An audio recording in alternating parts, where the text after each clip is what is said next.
ฉ่ำหวานเจี๊ยบกันอีกแล้วนะแสดงความดีใจกับ FC ที่อยู่หน้าช่องด้วยแล้วกันครับเท่านั้นยังไม่พอ FC ที่อยู่ในครอบครัวเนี่ยอิ่มจุกฟินกันไปครับผลงานเมื่อวานนี้ไม่ทำให้ทุกคนผิดหวังเช่นเคย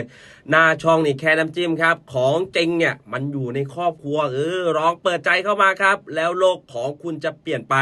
เข้ามาแล้วเนี่ยเรามีมวยหูให้ฟังด้วยครับภาคสดเสียงชัดกว่าที่อื่นอย่างแน่นอนมวยหูเนี่ยเรียกได้ว่าเป็นศาสตราวุธของเซียนมวยเลยก็ว่าได้ใครที่เพิ่งเข้ามาในวงการมวยต้องมีติดตัวไว้อย่าให้ขาดเลยครับมวยหูเนี่ยเท่านั้นยังไม่พอครับและในชมรมของเราเนี่ยก็มีที่จิ้มที่ติดปลายนวมในเรื่องของหมัดเรื่องของมวยทุกศึกทุกสายเปิดไวกว่าใครเพื่อนครับพี่ๆนะเราเซียนเราซื้อแปะท่านใดสนใจครับปัดขวาเลยแล้วอ่านคำบรรยายใต้รูปโปรไฟล์ใต้รูปโปรไฟล์ผมก็จะพิมพ์คำบรรยายไว้อย่างละเอียดและก็ชัดเจนอยู่แล้วไม่เข้าใจตรงไหนสงสัยตรงไหนเพิ่มเพื่อนทักข้อความมาถามกันได้วันนี้ก็มีมวยรักมีมวยชอบมาฝากเช่นเคยครับเป็นศึกมวยมันสนั่นเมืองประจำวันอังคารที่2ธันวาคม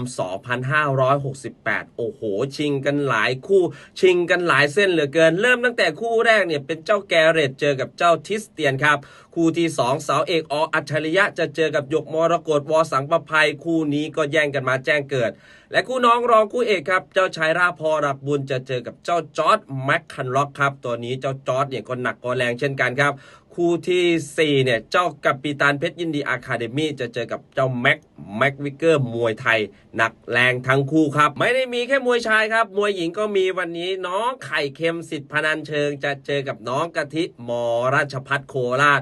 และอีกคู่ครับเจ้าเพชรสายปานสิทธิ์พนันเชิงจะเจอกับน้องเนยสิทธิ์วีรชาติครับมาไปเข้าเรื่องของเรากันเลยดีกว่าก็จะวิเคราะห์ไปแบบสั้นๆง่ายๆแต่ว่าได้ใจความคำพูดมากมายมวยตายก็เท่านั้นครับคู่แรกที่จะนำมาฝากทุกคนเนี่ยเจ้าเสาเอกอัจฉริยะจะเจอกับหยกมรกตวสังประภัยครับเจ้าเสาเอกเนี่ยเป็นมวยจังหวะฝีมือครบเครื่องครับมีลูกดักศาสตร์แข้งแรงๆวงในเนี่ยก็ร็อกรัดตีเหนียวแน่นครับส่วนทางฝั่งของเจ้าหยกมรกตเนี่ยเจ้าหยกมรกตเนี่ยเป็นมวยซ้ายหนักซ้ายแรงเป็นมวยฝีมือครบเครื่องครับมีลูกดักกันบังโต้ครับหนักแรงทุกลูกทุกดอกนะตัวนี้เป็นมวยที่ออกอาวุธได้คล่องแคล่วว่องไวครับคู่นี้ก็ไม่รู้แหละว่าใครจะมาแจ้งเกิดส่วนตัวผมนะคู่นี้ผมออกลูกรักออกลูกชอบทางฝั่งของมุมน้ำเงินอย่างเจ้าหยกมรกตแล้วกันเจ้าเสาเอกเนี่ยห่างหายร้างเวทีไปค่อนข้างนานไปกันต่ออีกคู่หนึ่งแล้วกันเจ้ากัปตันเพชรยินดีอะคาเดมี่จะเจอกับเจ้าแม็กวิกเกอร์ครับ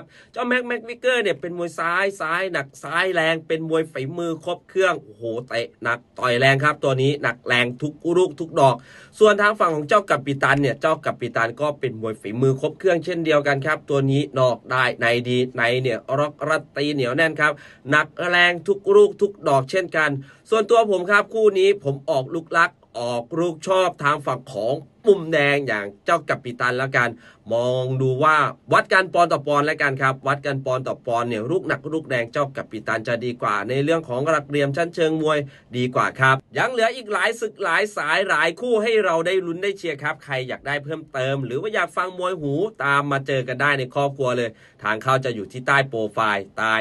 ล์ก็จะมีทางเข้าอยู่สำหรับวันนี้ก็ขอให้พี่ๆทุกคนเชียร์มวยกันอย่างมีความสุขและกันมันเฮงๆล่ำๆรวยๆครับแล้วเจอกันใหม่ใน EP หน้าสวัสดีครับ